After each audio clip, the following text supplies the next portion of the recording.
जम्मू के ग्रेटर कैलाश इलाके में पिछले कल देर रात को जम्मू कश्मीर के फार्मर सीएम और नेशनल कॉन्फ्रेंस के प्रेसिडेंट डॉक्टर फारूक अब्दुल्ला पर गोली चलने के मामले के बाद हर तरफ जो है वो ये कहे कि लोगों के बीच गुस्सा है। और बताते चले कि इस समय हम ठीक जम्मू में बिल्कुल नेशनल कॉन्फ्रेंस के दफ्तर के पास हैं। यहाँ पर आज नेशनल कॉन्फ्रेंस के तमाम जो लोग हैं वो इस समय जो है वो सड़कों पर यहाँ पर उतरकर बड़ा आंदोलन यहाँ पर करते हुए तस्वीरें जम्मू ट्रिब्यून पर आप तक साझा कर रहे हैं। डॉक्टर फारूक अब्दुल्ला पर जो फायरिंग इंसिडेंट हुआ है उसकी जो है वो यहाँ पर उसे कंडेम यहाँ पर जो है वो किया जा रहा है। ये तस्वीरें जम्मू ट्रिब्यून के माध्यम से आप तक जम्मू से साझा करते हुए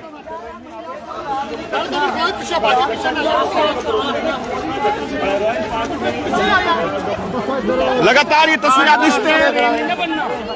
उल्टा हुआ लो ना रे पेश कर रहे हैं, प्रदर्शन कर रहे हैं। साफतौर पर कहना है कि एक बड़े नेता डॉक्टर फारूक अब्दुल्ला जो बड़े नेता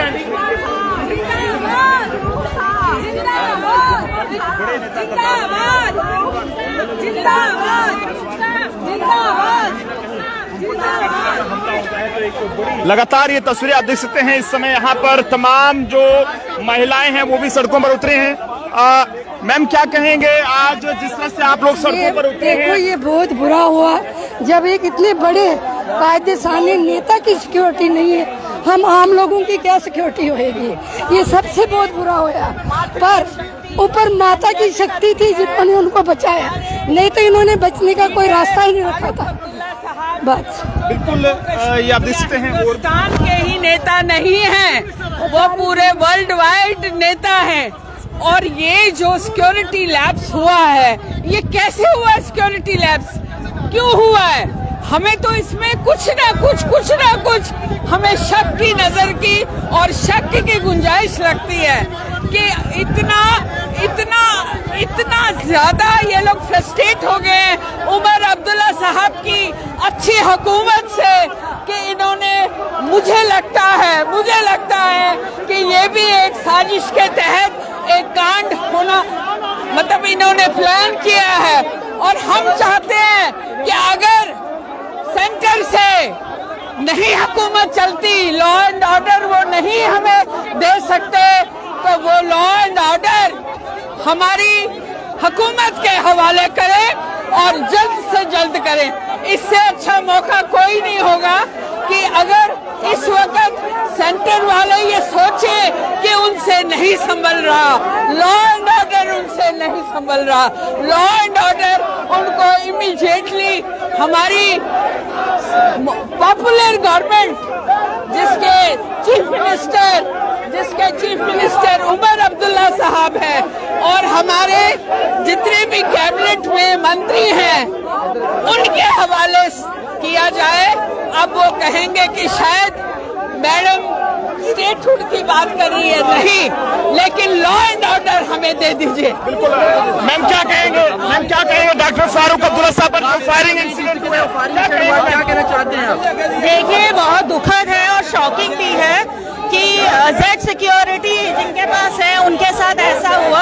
और जो हमें सुनने को मिला है कि पुलिस को इन्फॉर्म किया गया था कि वो फंक्शन में जा रहे हैं और उसके बाद भी ऐसा हुआ, तो मुझे लगता है सवालिया निशान जो है सिक्योरिटी की जो हमारे पुलिस है उस पर एक सवालिया निशान खड़ा हो जाता है कि अगर उन्हें पता था तो ऐसा हुआ क्यों।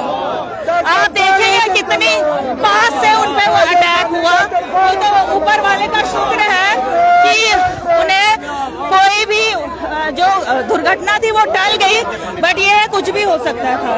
बिल्कुल आप देख सकते हैं इस तरह यहाँ पर जम्मू के अंदर नेशनल कॉन्फ्रेंस जो है सड़कों पर यहाँ पर उतर चुकी है, जिनकी ये मांग है कि अगर सेंटर के अधीन यहाँ की सिक्योरिटी है और अगर उनसे नहीं संभाली जा रही है तो यहाँ पर जो चुनी हुई सरकार है उनके अंडर जो है वो सिक्योरिटी को करते हैं। फिलहाल लगातार ये तस्वीरें जम्मू से आप तक साझा कर रहे हैं। यहाँ पर नेशनल कॉन्फ्रेंस जो है वो सड़कों पर है और काफी ज्यादा जो गुस्सा इस समय यहाँ पर देखने को मिलता हुआ। बहाल करो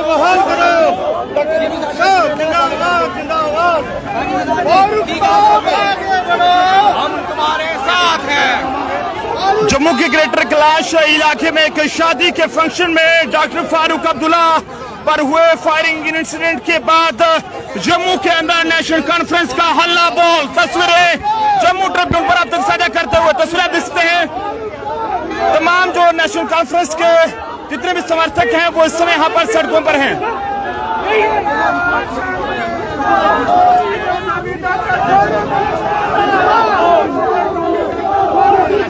और इस बात की इंक्वायरी के लिए, इस बात की पूरी इंक्वायरी के बाद हम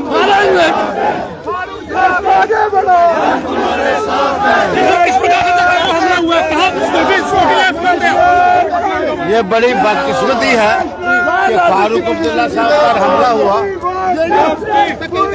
जस्टिस जस्टिस जस्टिस जिंदाबाद।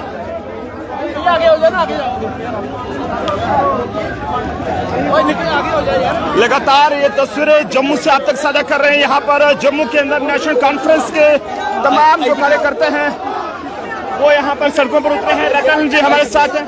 एक शादी थी, शादी के समारोह में हम गए हुए थे, तो घंटा के बैठे और फारूक साहब कहने लगे मैंने घर जाना है। तो हम ठीक है, हम जा रहे थे, घर निकल रहे थे। जैसे ही गेट पे एंट्री पे पहुंचे तो एक आदमी आता है, उन्होंने पीछे पिस्टल रखी है।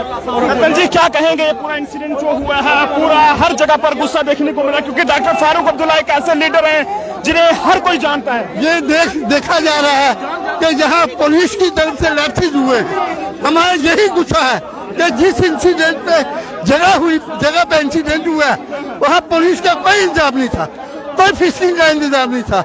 लोकल पुलिस को सुबह इतला दी गई थी कि ऑनरेबल चीफ प्राइम मिनिस्टर हमारे डॉक्टर फारूक साहब को वहां जाना है, जिनकी जेड सिक्योरिटी है। जेड सिक्योरिटी के बावजूद उन पे फायरिंग की गई, ये लैप्सेज है पुलिस की तरफ से। क्या लगता है कि अगर डॉक्टर फारूक अब्दुल्ला साहब की जो उनके साथ खुद की जो सिक्योरिटी थी या डिप्टी सीएम साहब की जो सिक्योरिटी थी, नासिर सुगामी साहब की जो सिक्योरिटी थी, अगर वो वहां पर नहीं होती तो ये कुछ भी घटना कुछ भी हो जाता। ये सिर्फ डॉक्टर साहब की जो पर्सनल सिक्योरिटी है उसने बचाया है, वरना ये इंसिडेंट हो गया होता। और मैं खुदा से भगवान से यही प्रार्थना करता हूँ कि इस किस्म के वाकयात को रोकना है अगर, तो इनको लॉ एंड ऑर्डर जो है जिसकी पोजीशन वर्स हो गई है वो जम्मू कश्मीर सरकार उमर अब्दुल्ला सरकार को सुपुर्द करनी चाहिए।